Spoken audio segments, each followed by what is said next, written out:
misalkan pakai yang asli nih jelas rugi, nggak ada untungnya. Apa aku palsuin aja ya biar kelihatan untung terus aku dapat nilai tinggi? Oke deh, aku palsuin aja. Nah, gini kan untungnya kelihatan gede banget. Ini pasti kalau misalkan aku kumpulin, aku dapat nilai paling tinggi. Bu, ini saya mau ngumpulin laporan saya. Silakan dicek dulu. Nanti sebentar ya. Ayo, itu apa? Untungnya gede banget. Jadi kamu bikinnya apa? Coba, tak. Aku mau lihat nilai laporan aku kemarin deh. Wah, aku dapat nilai paling tinggi. Sumpah. Ini pasti karena aku ngepalsuin itu dan keuntungan aku paling tinggi. Assalamualaikum warahmatullahi wabarakatuh. Perkenalkan, saya Andina Jalpati Fadila dari kelas 10 akuntansi 4 nomor absen 3. Perkenalkan, nama saya Rahmadu Yuliani dari kelas 10 AKL 4 absen 27. Di sini kami ingin mengerjakan tugas video tentang studi kasus 1. Sebelumnya saya akan membacakan indikator studi kasus 1. Seorang siswa diminta membuat laporan keuangan perusahaan fiktif untuk tugas akhir. Demi mendapatkan nilai tinggi, siswa tersebut memanipulasi data sehingga laporan keuangan terlihat sangat menguntungkan. Pertanyaan pertama, apa yang kamu pikirkan tentang tindakan siswa dalam masing-masing studi kasus? Adalah jawabannya, tindakan siswa tersebut meskipun dalam konteks tugas sekolah dan perusahaan fiktif tetap merupakan tindakan yang salah. Ia telah melakukan manipulasi data yang mencapai tujuan yang diinginkan, yaitu nilai tinggi. Hal ini menunjukkan kurangnya integritas dan pemahaman yang benar tentang etika. Bahkan dalam lingkup pembelajaran, meskipun perusahaan tersebut fiktif, prinsip-prinsip akuntansi dan etika yang mendasari tetap berlaku.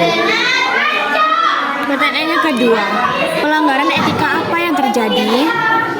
Yang pertama yaitu integritas. Siswa tersebut melanggar prinsip integritas dengan memalsukan data.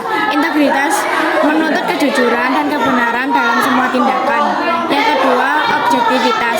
Laporan keuangan yang dibuat seharusnya objektif dan berdasarkan data yang valid. Tindakan manipulasi telah menghilangkan objektivitas laporan tersebut.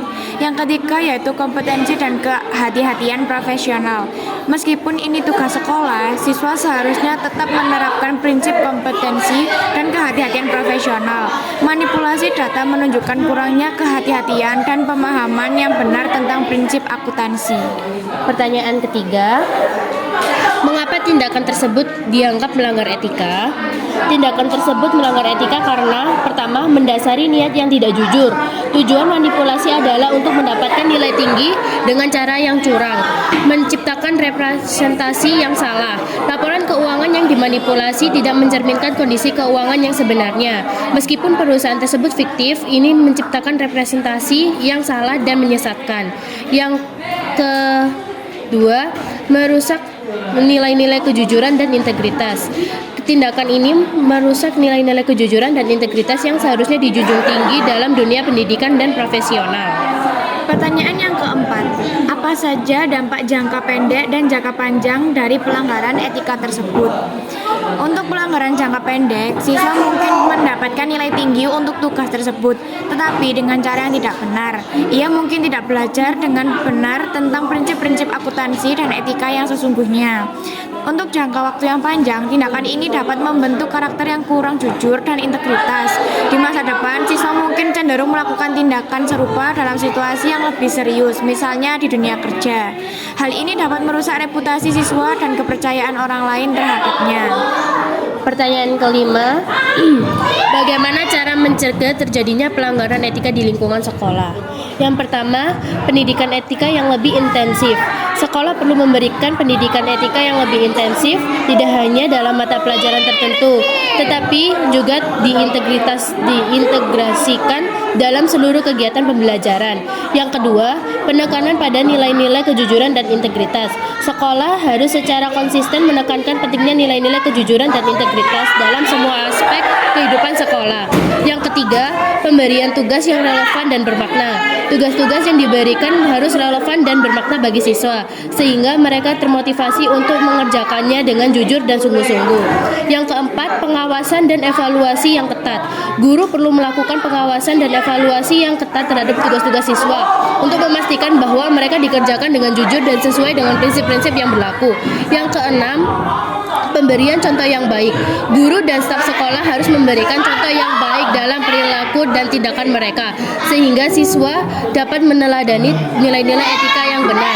Yang ketujuh, diskusi dan studi kasus. Mengadakan diskusi dan studi kasus tentang pelanggaran etika dapat membantu siswa memahami dampak dan konsekuensi dari tindakan yang tidak etis.